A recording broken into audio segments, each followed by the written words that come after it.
Kubera amakuru meza tumaze kwakira no munsi wa none tugiye gukorera amakuru yacu mu kazi. Twabonye tutokwihangana ngo tugere muri studio za Master Fred, ahubwo kubera inkuru za Kabanju zishimishije turaza kubabwira kuntu Kabanju yagiye mu Kiraminembwe, kuntu hagiye hava ibitero bikomeye cyane byishe abavandimwe bacu, binyaga ubutunzi bwacu, byangaza ababyeyi bacu. Kuno munsi wa none yabaye tombe cyangwa se yabaye libere. Niyo mpamvu tuje kuri kamera aho amakuru adusangiye, tubonye ko tutakwihangana tubashe kugera muri studio. Ubwo bakunzi bacu muraza kuzihanganira cyane no munsi wa none inkuru naha tugiye kuzikorera. Dufite ibyishimo byinshi cyane byinshi, ndibwira ko umunyamurenge wese aho aherereye aho ari arishimye uretse bajya bagenze ukundi, nibo babazwa nuko bumvishe ngo rwacu habonetse amahoro, ariko abandi bose uyu ni umunsi wo kwishima. Uyu munsi ni tariki 30 z'ukwezi kwa karindwi umwaka wa 2026. Uyu munsi tuvuga aya masaha aho bita Kabanju Kimete, aho ngaho hamaze kuba libere. AFC M23 twirwaneho bamaze kwakandagiza ibirenge byabo. Reka tuze kubavira imuzi, tubabwira amakuru ko byagiye uko byatangiye, ndetse bituma twirwaneho n'ubundi za kwigarura kano gace. Reka twibutsa abadukurikiye ko nimba ari ijya mbere ubanye natwe, turagusaba ko wakora subscribe. Wowe usanzwe dukurikirana muri abagaciro tuba tubibona muri comment section, muza mwandika muduheza courage, ndetse naho tutakoze uko bikwiriye mukadukosora mu buryo bwiza. Komantere zanyu tuzitaho rwose kandi ziba zikwiriye. Rero ahari ejo tariki 29 igitero caraje cari kiremereye, gituruka aho bita Igasiro. Igasiro ni ruguru ya za Mirimba, ni imbere ya za Rugezi, niho hariye dikota y'abamayimayi. Indi kaba hitwa mu Kabanju, indi kaba hitwa mu Gitumba, indi kaba munsi yaho mbabwiye ahitwa ngo ni kuri Babengwa. Babengwa ni ifatwa Kaita Major. Aho handi naho hariho amaka yabo akomeye cyane, yarimo ingabo z'u Burundi, yarimo FARDC cyane, harimo Bazalendo buwitwa ngo Mazito. Ni ukuvuga ngo ni irembo ryiwe, ni naho iwabo, niho bari bashoye imbaraga nyinshi cyane. Hahora gaturuka ibitero bikaza bikataka Minembwe, cyane biturutse mu burengerazuba bwa Minembwe. Iyo tuvuga Kabanju twatuvuga no munsi none yabaye libere. Kabanju iri mu burengerazuba bwa Minembwe, ni imbere ya za Rugezi. Rugezi abantu bagumye kumva cyane habereye imirwano mu minsi ishize. Rugezi iraririmbwa, abarundi baraza bashinga idikota. Bukeye Sematama n'abayoboye bakubita umwanzi bamwigisa kure ya Rugezi. Rugezi bari imbere, ariko n'ubundi hedikota zabo ziza gusigarana arimaze kuvuga, harimo mu Kabanju. Rero ahari ejo tariki 29 mu Kabanju havuye igitero, ikindi kiva Igasiro, ikindi kiva mu Gitumba. Baraza basakurasa kaya bacu yaraho bita ku ihene. Bamaze kuza bataka Rugezi, twirwanaho nta kindi yakoze uretse gusubizayo umwanzi.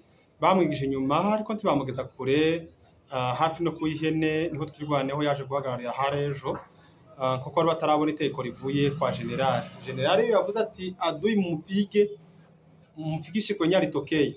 Twirwaneho ntabwo isubira inyuma, igendera ku itegeko, ikarasa umwanzi kugeza bamugejeje aho yaje aturutse aje kubatera. Rero baza kubona oda mu gitondo yuko bagomba kurikira umwanzi aho yari yaje abateye aturutse. Bakurikira Duyi kugeza ubwo bageze aho bita mu Kabanju. Kabanju yose barayifata. Aya masaha tuganira Kabanju yabaye libere cyangwa se yabaye tombe, kuko ari tugenda koresha cyane, ariko to dukoresha libere. Kabanju ubu yamaje kuja amaboko ya twirwaneho.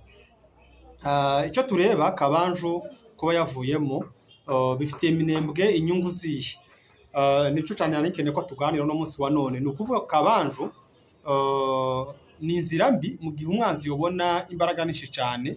Afite uburyo bwo kurasa Rugezi akaba yayikuramo, yari afite ndetse n'uburyo bwo kuba yarasa ku Irumba, akaba yarenga za Munyi za Masha, ndetse kandi aba afite n'uburyo bwo gutanga ramforo umwanzi w'Ikabanju yo guca mu rurenge rwose, akaba yaje gusapotinga bene wabo bakuwe mu Gipupu, bari hafi na Gipupu.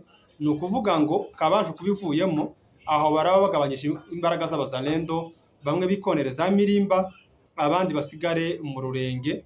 Ubwo ni ukuvuga ko nabo imbaraga ziraba zishize zabo, kuko ubu nyine kuba zero yarafashwe byatumye imbaraga za mayimayi yakoraga mu bice by'indondo na mayimayi ya gipupu na mayimayi ya fizi bigabanyamo ibice. Konekisiyo bagiranaga yo gutabarana mu gihe bamwe batewe cyangwa se bashaka gutera, bakabasha kwihuriza hamwe. Kabanju nayo niko imeze, yabaye nka kuriya kwa Kwenzero, yatumye batandukana bakwirwa imishwari mu rurenge, abandi bikonera za Mirimba.